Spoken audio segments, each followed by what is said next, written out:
जय हिंद, नमस्कार दोस्तों। तो आज का टॉपिक है पंचवर्षीय योजना। मेरे दोस्त इतना मतलब जान लीजिए, इसका पीडीएफ भी मैं टेलीग्राम पे डाल दूंगा। अगर इतना आप पढ़ लिए तो जान लीजिए इससे बाहर क्वेश्चन एक भी नहीं जाए, क्योंकि इसमें पूरा हम कवर कर दिए हैं और ज़्यादा से ज़्यादा 15 से 20 मिनट में पूरा पंचवर्षीय योजना ख़त्म कर देंगे। इसको एक दो बार आप देख लीजिएगा, नोट बनाने की ज़रूरत नहीं, पीडीएफ हम टेलीग्राम पे दे देंगे, ठीक है। और कोई भी डाउट होता है तो तुरंत पूछिएगा। तो चलिए बताते हैं पंचवर्षीय योजना। पंचवर्षीय योजना का शुरुआत जो है 1951 में होता है और 2017 तक चलता है, ठीक है। पहली पंचवर्षीय योजना, पहले इसे पढ़ा मतलब आपको बता देते हैं, उसके बाद पूरा डिटेल दिखाएंगे। पहली पंचवर्षीय योजना 1951 से 56 तक, दूसरी 1956 से 61 तक, तीसरी 1961 से 66 तक। फिर बीच में 3 साल का गैप आता है, 66 से लेकर 69 तक गैप आता है। फिर 69 से लेकर 74, जो कि चौथी पंचवर्षीय योजना है। पाँचवीं पंचवर्षीय योजना, जो कि पाँचवीं पंचवर्षीय योजना 4 साल की ही थी। कितने साल की? 4 साल की ही थी।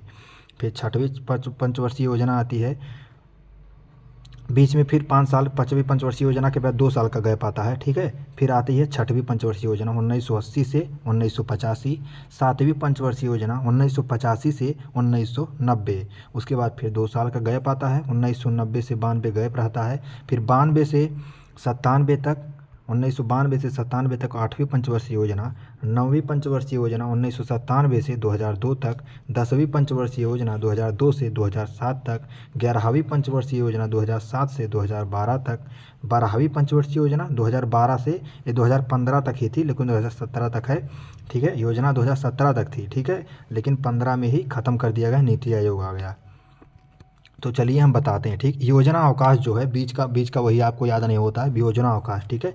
एक इसको हम बताते हैं। देखिए, योजना अवकाश जो है 1966 से 69 में एक बार हुआ है, ठीक है। 3 साल के बाद हुआ है, 3 साल का गैप, ठीक है। उसके बाद 12 साल आप लेकर जाएंगे, हाँ 12 साल बाद फिर एक गैप आया है 2 साल का, 1978 से 80 तक का। उसके 12 साल फिर बाद दोबारा जाएंगे, 1990 से 92 का गैप आता है। 3 गैप आता है, योजना अवकाश ही इसी को कहते हैं, ठीक है। बस यही अगर आपको तीनों याद हो गया तो जान लीजिए फिर आपको पूरा याद हो जाएगा, ठीक है। यही तीनों आप याद कर लीजिएगा एक दो बार में, ठीक है। बस यही ध्यान रखिएगा, पहला गैप जो होता है 1966 से 69, ठीक है। उसके बाद 12 साल का अंतर रहता है, फिर उसके बाद में दूसरे बार में फिर 12 साल का अंतर रहता है, ठीक है। इस प्रकार से याद करेंगे, याद हो जाएगा, ठीक है। अब जो ज़रूरी चीज़ है चलिए हम आपको बताते हैं। योजना आयोग, योजना आयोग का गठन 15 मार्च 1950 को होता है। इसके अध्यक्ष पीएम थे, ठीक है। इसके अध्यक्ष पीएम होते हैं। फर्स्ट अध्यक्ष जो थे नेहरू जी थे और फर्स्ट उपाध्यक्ष जो थे गुलजारी लाल नंदा थे। राष्ट्रीय विकास परिषद, राष्ट्रीय विकास परिषद का गठन होता है 6 अगस्त 1952 को। इसका कार्य क्या है? पंचवर्षीय योजना को ठीक तरह से संचालित करना जो है राष्ट्रीय विकास परिषद का कार्य है। फर्स्ट पंचवर्षीय योजना, इसका काल 1951 से 56 तक है। फर्स्ट पंचवर्षीय योजना का काल 1951 से 56 तक है। किस मॉडल पर आधारित है? पहला पंचवर्षीय योजना हैरोल्ड डोमर मॉडल पर आधारित है। यह वाला इंपॉर्टेंट है, ध्यान रखिएगा। पहली पंचवर्षीय योजना हैरोल्ड डोमर मॉडल पर आधारित है। इसका उद्देश्य क्या था? पहली पंचवर्षीय योजना का उद्देश्य था कृषि में विकास, कृषि का विकास, ठीक है। कृषि, जब देखिए अब यहाँ पे हम थोड़ा आपको समझाते हैं। कृषि विकास यही पूछता है, ठीक है। कृषि विकास के लिए उद्देश्य कृषि विकास था। यहाँ पे पहली पंचवर्षीय योजना में क्या क्या हुआ? सिंचाई परियोजना शुरू हुई, भाखड़ा नागल परियोजना, दामोदर नदी घाटी परियोजना, ब्यास परियोजना।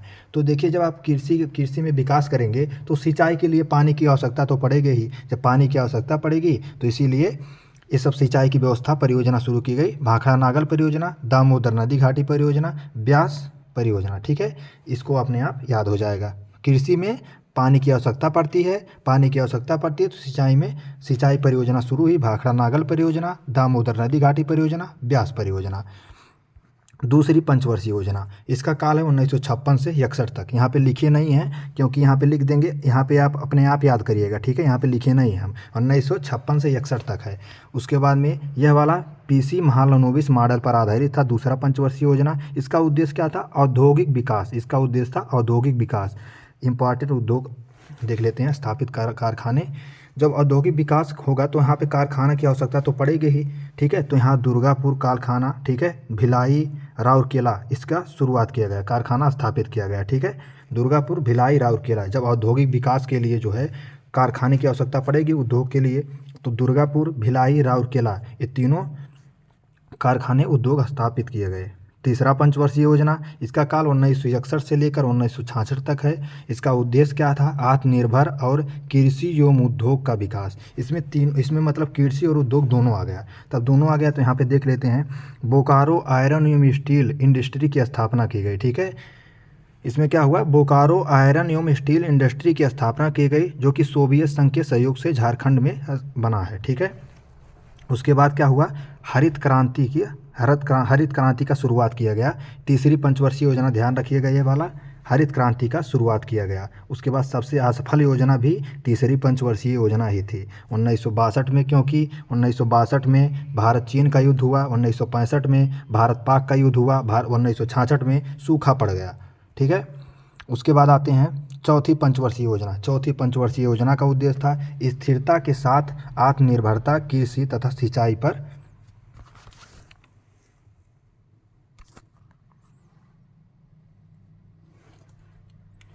हाँ, चौथी पंचवर्षीय योजना का क्या उद्देश्य था? स्थिरता के साथ आत्मनिर्भरता कृषि तथा सिंचाई पर महत्व, इसका उद्देश्य था। ठीक है, इस योजना में भारत की कृषि वृद्धि दर सर्वाधिक रही। देखिए, चौथी पंचवर्षीय योजना में जो है भारत की जो है कृषि वृद्धि दर सर्वाधिक रही, सबसे इम्पॉर्टेंट है। ठीक है, प्रमुख कार्य क्या रहे? देखिए, 14 बैंकों का राष्ट्रीयकरण हुआ। चौथी पंचवर्षीय योजना में क्या हुआ? 14 बैंकों का राष्ट्रीयकरण हुआ और इसरो की स्थापना होती है।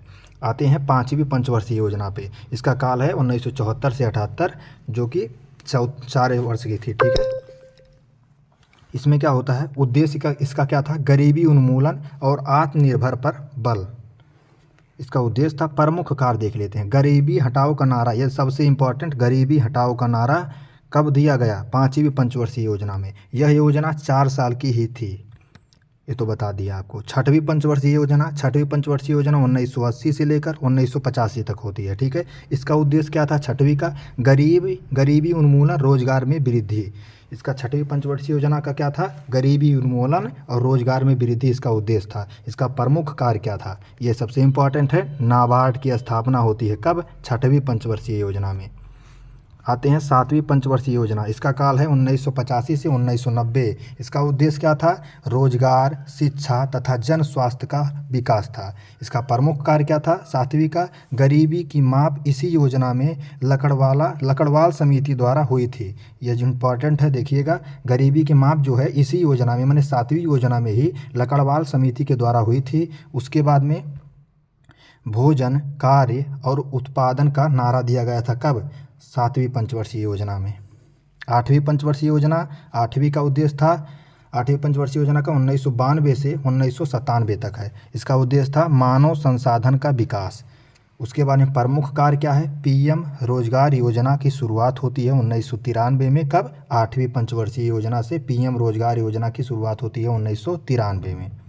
नौवीं पंचवर्षीय योजना, इसका उद्देश्य था न्यायपूर्ण वितरण एवं समानता के साथ विकास।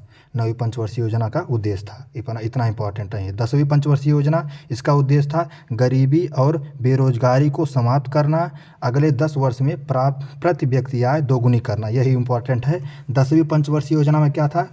अगले 10 वर्ष तक प्रति व्यक्ति आय दोगुनी करना। 10वीं 10 वर्ष, इसको ध्यान रखिएगा। उसके बाद 11वीं पंचवर्षीय योजना, इसका उद्देश्य था तीव्रतम एवं समावेशी विकास, इतना इम्पोर्टेंट नहीं है। 12वीं पंचवर्षीय योजना, इसका उद्देश्य था तीव्र समावेशी और सतत विकास करना। उसके बाद में 12वीं पंचवर्षीय योजना के बाद में 1 जनवरी 2015 को योजना आयोग के स्थान पर नीति आयोग की स्थापना किया गया।